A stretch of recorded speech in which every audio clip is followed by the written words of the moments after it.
We've got here for you a presentation. I'm going to do a presentation for about 10 minutes on how the online bootcamp works, and you can enjoy the presentation as we talk it through. Remember, any questions you've got, just type them into the conversation box and I'll answer those as we go along. So as you can see from the prezi there, Paul Archer's CeMAP Autumn Online Bootcamp. So just click on that for you. Hopefully your screen's moving now with the information in front of you. If anyone's struggling, just type in a message in the conversation box. Paul Archer, as you can appreciate, I'm running this personally for you. I've got a team of people behind me that helped to produce and create it, but I've decided to come straight to you now with this CeMAP Bootcamp. It's CeMAP. If you're doing another exam like the CF1, for example, it's the same syllabus. It may just follow a slightly different route, but you'll cover the same material. We've gone for CeMAP. CeMAP's the market leader really when it comes to mortgage advising technical exams. CeMAP's been around since 1999. That's when I passed it. Yeah, very few people ask me about that. I passed my CeMAP in 1999. Can you imagine that? Long time ago. Now, it's our autumn bootcamp. The purpose behind this is that it gives you a schedule, bit of a push, if you like, to get done by the end of December. But I think most of you will probably spill over into January as well, because we've got Christmas in the way. There's my agenda for you.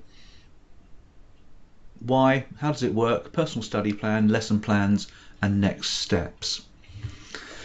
So why then do we have this boot camp? Why do we have this? What's the purpose behind it? Here's a little lady there sitting at her desk. Looks like a bank assurer. She's qualified or wants to become a mortgage advisor, and she wants her CeMAP done by 2017 is her cry. I don't want to go to a classroom is her other cry. I'm still working full-time, I've got to earn a living, as we all do. Training that will engage, not bore me, is what I'm looking for. What's the answer? So that's her sort of desire, and hopefully many of you have come in with that kind of motivation, really. So the answer, of course, is Paul Archer's CeMAP Autumn Online Bootcamp, which of course you've all come through on that basis. So the question then is, how does it work? How does the bootcamp itself work? So allow me to flick on. Do you like the prezi? Quite cool, aren't they, these things? So let's zoom in on the online bootcamp. A number of bullets there for you to tell you about how it works. First of all, it's delivered entirely on the web. We've made that point quite clearly. It's delivered on the web, but there is a schedule to this. There's an agenda to it, and each of you will have a personalised schedule which you'll put together today, once I've talked about that in a moment or two. You can have access from any device you like, your iPad, PC, laptop, even a phone if you wish to. Although the screens are quite small on some of the phones, and you might struggle to do that. And now in each of the lessons there's trainer videos. We've built the lessons around video clips of myself, maybe somebody else, presenting the topic, pretty much as you would see if you went into a classroom, really.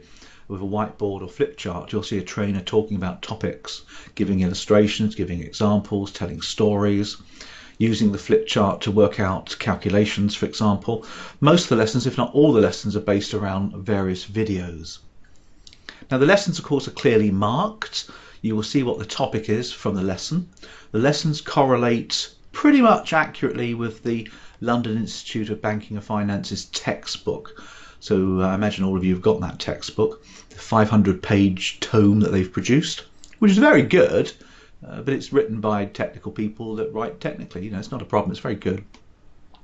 Now we have podcasts that cover the textbook. Every couple of lessons, roughly, you will be able to listen to a recording, a podcast of myself chatting through the chapters of the textbook that you've just been covering in those previous lessons.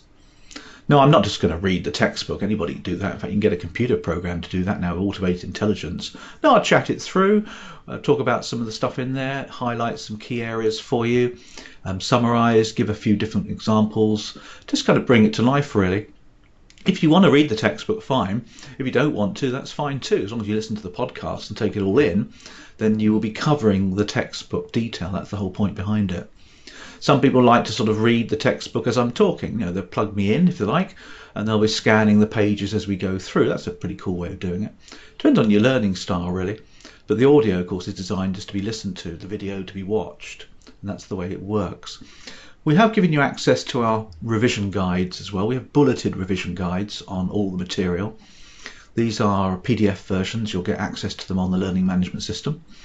These are summaries of the topic, very useful, very popular. We've been publishing those since 2002. Obviously, we've updated them each year, and we've got them on Amazon. If you want to get a hard copy, you can get one and get it delivered immediately if you're on Prime member. But the PDF version is available to you as well. Now we have online exams, periodic online exams, which after a period of lessons, you'll be invited to take some tests. The tests are online, so you click on them, go to wherever they are, and you do them online. And then you pass or you fail. Obviously you want to start passing. They're good barometers of how you're doing. There's plenty of them as well. It's not just 10 questions. There's 30, 40, 100 questions periodically that you'll get to do. These are all marked automatically by the computer, and you can see how you're doing according to your schedule and your learning. I mentioned to you the weekly Q&A webinars. On Sunday night or Monday morning, we'll run these webinars with you, and you'll get to ask your questions on the topics typically that you've been dealing with the previous week. That's the whole point behind it. Doesn't matter if you don't. If you want to ask questions about other topics, that's entirely up to you how you want to do that. But you'll have access to those weekly. I'll email you. I've got you all on one of my sort of group emailings, all of you. So I'll email you towards the end of the week when it's going to be and the link that you will need to access it. But as I mentioned to you before, you'll have them recorded and they'll be put onto the learning management system immediately after they've been recorded. Now you have access to me at any time. You can email me anytime you want to. Obviously I may not answer immediately, I might be in a meeting or something. I'm out and about Tuesday onwards this week. Bracknell, London, where am I? Wakefield I think this week. So you'll catch me periodically. I'll pick up my phone and answer emails when I can do.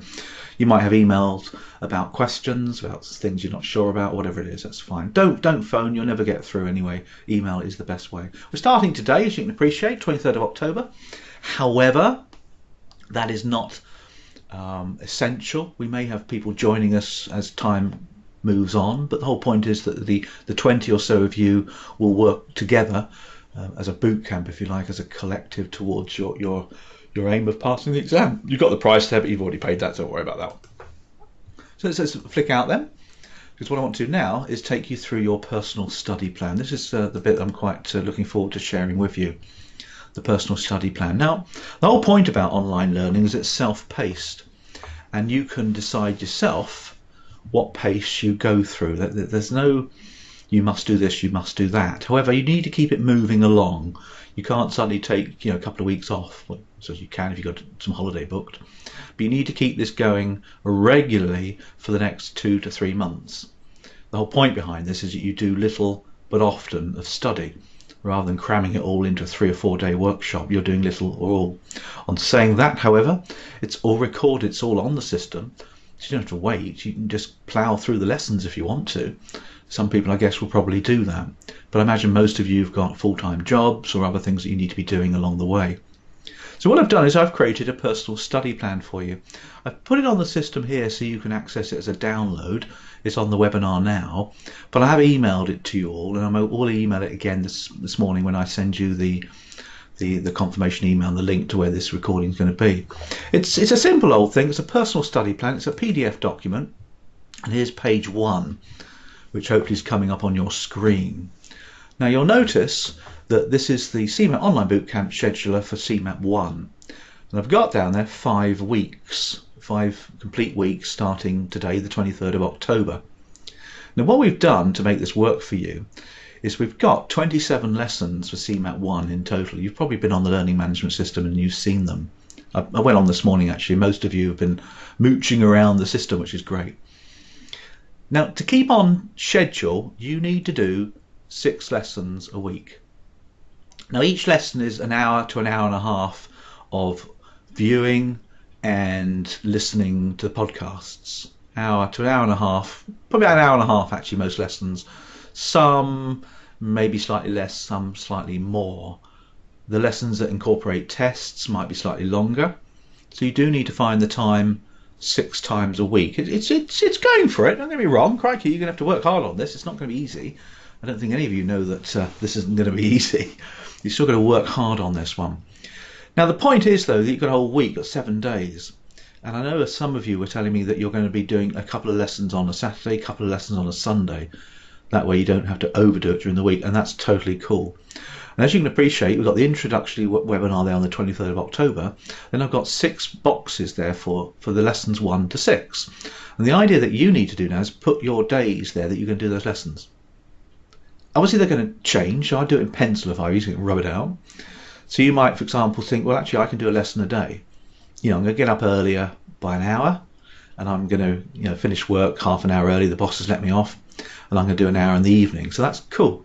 So you'll probably then put Monday for lesson 1, Tuesday for lesson 2, lesson 3 maybe Wednesday, lesson 4 Thursday, Friday, Saturday. And that's entirely up to you how you do that. But you could maybe do lessons 3, 4, 5, 6 on Saturday and Sunday, and maybe do lesson 1 on Wednesday, lesson 2 on Thursday. Whenever's appropriate for you is when you need to. But you need to get into a habit. It's all habitual, isn't it? You need to get into a regular system here. But you do need to do that. Now, if you miss a lesson, you're going to have to do it the following week. If you miss the lesson then, you have to do 2 the following week. So you'll start to get left behind. Don't worry if you do that. There's no law that you must finish this within 5 weeks. You can carry it over if you want to. It's perfectly okay to do that. And I'll show you how you can do that in a minute. But as you can see, the following week, we've got 30th of November, 6th of November, 18th of November, and 20th of November. And you can see quite clearly there that we've got those dates there that you put your lesson times down for. Now, as you can appreciate, I've got a week beginning 20th of November, which is the last one. You've got 3 lessons to finish off, then you've got revision as well, so you can do some revision. Now, it's at that point, around about the end of that week, that ideally, end of November, you want to be booking your CeMAP 1 exam. It's up to you when you do it, but you'll be wanting to book it towards the end of that week. And you can then take the exam once you've done all your study and pass it.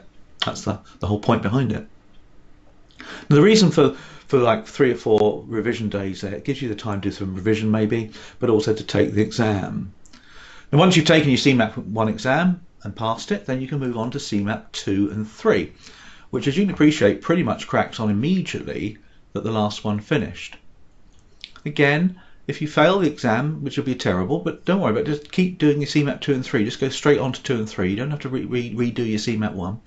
Go on to CeMAP 2 and 3 because there's many things shared and repeated in 2 and 3 that help you with 1.